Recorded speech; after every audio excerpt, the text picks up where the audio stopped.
কৃষির দেশে স্বপ্ন দেখি খেয়ে পড়ে বাঁচার, সবাইকে তাই শুনতে বলি কৃষি সমাচার। প্রিয় কৃষিজীবী ভাই বোনেরা, অপার সৌন্দর্যের লীলাভূমি আমাদের প্রিয় মাতৃভূমি বাংলাদেশ। এ দেশ যেন সব দিক থেকে উন্নত হয়, ভালো থাকে, সে দায়িত্ব কিন্তু আমাদেরই নিতে হবে। বিশেষ করে আমাদের পরিবেশকে ভালো রাখার জন্য সচেষ্ট থাকতে হবে। এই যেমন ধরুন, পলিথিন বা পলিপ্রোপাইলিন জাতীয় ব্যাগ মাটি শোষণ করে না। এ জাতীয় ব্যাগ মাটিতে জমে মাটির উর্বরতা নষ্ট করে। এছাড়াও নদীর তলদেশে জমে নদীর নাব্যতা নষ্ট করে, ফলে নদীতে ড্রেজিং করার প্রয়োজন পড়ে। তাই পলিথিন বা পলিপ্রোপাইলিন জাতীয় ব্যাগ ব্যবহার থেকে নিজে বিরত থাকুন, অন্যকেও বিরত রাখুন। পরিবেশ সুরক্ষায় আমরা সবাই যার যার অবস্থান থেকে সচেতন থাকব, এমনই শুভ প্রত্যাশায় জানিয়ে শুরু করছি আমাদের আজকের কৃষি সমাচার।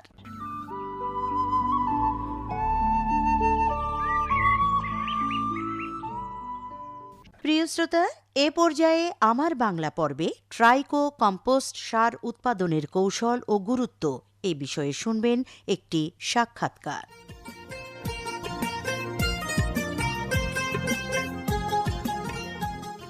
কৃষিপ্রধান দেশ আমাদের বাংলাদেশ, আর এই কৃষিক্ষেত্রে সবচেয়ে বেশি গুরুত্বপূর্ণ যে বিষয়টি বা যে বিষয়টি নিয়ে আমরা খুব বেশি সচেতন থাকতে চাই সেটি হলো সার ব্যবস্থাপনা। আর সেই সার কোন ধরনের সার, কিভাবে আমরা উৎপাদন করব, ব্যবহার করব, সে বিষয়ে আমাদেরকে অনেক বেশি সচেতন হতে হয়। কৃষি বিষয় কার্যক্রম বাংলাদেশ বেতারের সুপ্রিয় শ্রোতা বন্ধুরা, আজ আমরা ট্রাইকো কম্পোস্ট সার উৎপাদনের কৌশল ও গুরুত্ব এই বিষয় নিয়ে কথা শুনব। সঙ্গে রয়েছি আমি মোহাম্মদ জোবায়েদ হোসেন পলাশ। আজ আমাদের মাঝে উপস্থিত হয়েছেন মোহাম্মদ জাহাঙ্গীর হোসেন, মনিটরিং ও মূল্যায়ন কর্মকর্তা, প্রকল্প বাস্তবায়ন, পরিকল্পনা, প্রকল্প বাস্তবায়ন ও আইসিটি উইং, কৃষি সম্প্রসারণ অধিদপ্তর, খামারবাড়ি, ঢাকা। আপনাকে স্বাগত আমাদের আজকের আলোচনায়। প্রথমে আমরা যে বিষয়টি জানবো, আসলে যে ট্রাইকো কম্পোস্ট বলা হচ্ছে, এটা বলতে আসলে আমরা কি বুঝি? ট্রাইকো কম্পোস্ট আসলে কিন্তু এক ধরনের জৈব সার। এই সারের মূল উপাদান ট্রাইকোডার্মা নামক এক ধরনের উপকারী ছত্রাক। বিভিন্ন জৈব উপাদান, বিশেষ করে গোবর, মুরগির বিষ্ঠা, সবজির উচ্ছিষ্ট অংশ, কচুরিপানা, কাঠের গোড়া, ভুট্টার ব্রান, চিটাগুড়, ছাই, নিমপাতা এবং ট্রাইকোডার্মা ছত্রাকের অণুবীজ নির্দিষ্ট অনুপাতে একত্রে মিশিয়ে তা বিশেষ উপায়ে জাগ দিয়ে 40 থেকে 45 দিন পর রেখে পচন প্রক্রিয়ার মাধ্যমে যে কম্পোস্ট সার তৈরি করা হয়, সেটাই আসলে ট্রাইকো কম্পোস্ট সার। এই ট্রাইকো কম্পোস্ট সার তৈরির সময় হাউস থেকে এক ধরনের তরল নির্যাস বের হয়, একে আমরা ট্রাইকো লিচেন্টো বলে থাকি। তো কি কি উপকরণ আসলে এই সার তৈরিতে প্রয়োজন হয়? ট্রাইকো কম্পোস্ট সার তৈরি করতে প্রথমে যেটা দরকার হবে সেটা হলো ট্রাইকোডার্মা ছত্রাকের অণুবীজ। এছাড়া গ্যাসমুক্ত তাজা গোবর, হাঁস মুরগির বিষ্ঠা, কচুরি পানা বা সবজির উচ্ছিষ্টাংশ, কাঠের গোড়া, ভুট্টার ভাঙ্গা, ছাই, চিটাগুড়, নিমপাতা এবং সিমেন্টের রিং বা কম্পোস্ট হাউস এবং চালা দেওয়ার জন্য একটা টিনের ঘর বা খড়ের ঘর। কিভাবে এই সার তৈরি করতে পারি বা কি পদ্ধতিতে তৈরি করা যেতে পারে? যেখানে আমরা ট্রাইকো কম্পোস্ট সার তৈরি করতে হবে সেই জায়গাটা নিঃসন্দেহে উঁচু জায়গা হতে হবে এবং সমতল জায়গা হতে হবে। ওই জায়গায় 1 ফুট পরিমাণ মাটি উঁচু করে ফেলতে হবে এবং মাটিকে ভালোভাবে পিটিয়ে শক্ত করে তার উপর পলিথিন বিছিয়ে দিতে হবে। পলিথিনের উপর পর্যায়ক্রমে 3টা স্যানিটারি রিং বসাতে হবে অথবা ইট দ্বারা পাকা কম্পোস্ট হাউস তৈরি করে নিতে হবে।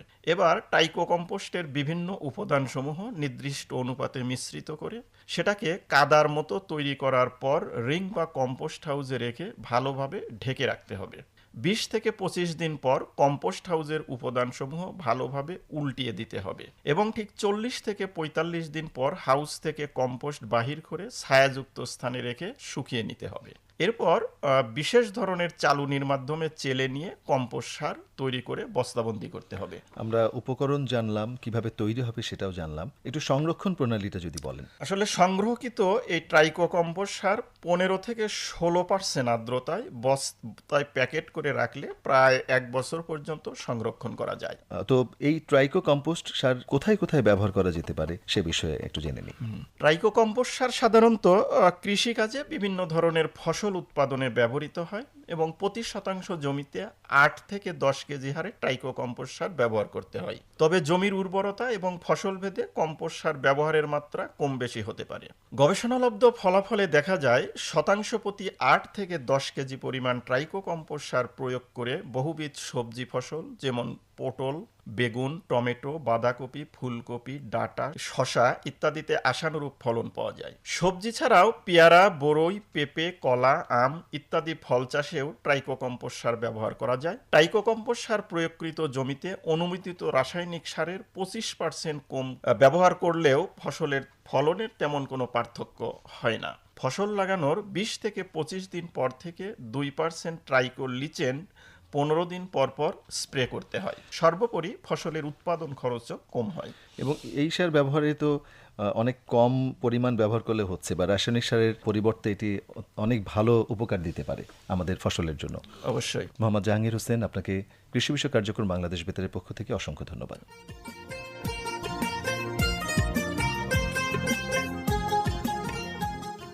প্রিয় কৃষিজীবী ভাই ও বোনেরা, প্রিয় মাতৃভূমি বাংলাদেশ আপনার, আমার, আমাদের সকলের। এ দেশকে ভালো রাখা, ভালোবাসা আমাদের নৈতিক দায়িত্ব। আমরা যার যার অবস্থান থেকে সে দায়িত্বের পবিত্রতা রক্ষা করব। সবাই মিলে গড়ে তুলব শান্তি সম্প্রীতির সুখী সমৃদ্ধ সুন্দর বাংলাদেশ।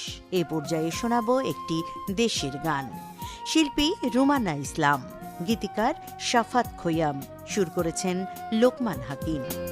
এ দেশ আমার জগৎ সেরা, যুদ্ধ জয়ী গৌরবিনী, স্বাধীনতার ইতিহাসে লেখা আছে সেই কাহিনী।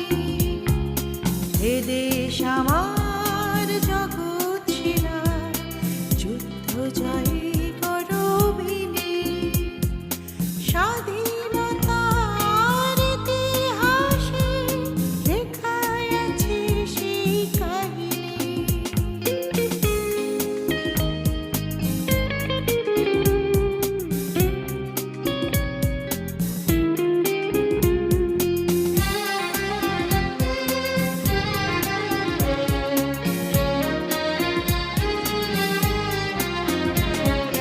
যতই দেখি স্বদেশের মুখ, বাঁধি আমি সাহসে বুক। যতই দেখি স্বদেশের মুখ, বাঁধি আমি সাহসে বুক। এ জীবনে কত ভাবে দেশের কাছে আমি ঋণী। এ দেশ আমার জগৎ সেরা, যুদ্ধ জয়ী গৌরবিনী।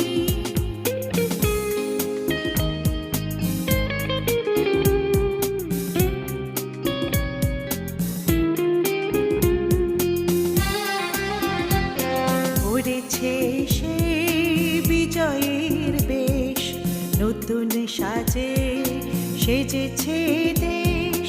পড়েছে সে বিজয়ের বেশ, নতুন সাজে সেজেছে দেশ। সংকটে সংগ্রামে গভীর ভাবে তাকে। কৃষিজীবী ভাই বোনেরা, ঘড়ির কাঁটা বলছে এবার বিদায় নেবার সময় হয়েছে। আপনারা সবাই ভালো থাকুন, সুস্থ থাকুন। সবার দীর্ঘজীবন ও সুস্থতা কামনা করে আজকের মতো বিদায় নিচ্ছি। সবাইকে তাই শুনতে বলি কৃষি সমাচার, সবাইকে তাই শুনতে বলি কৃষি সমাচার।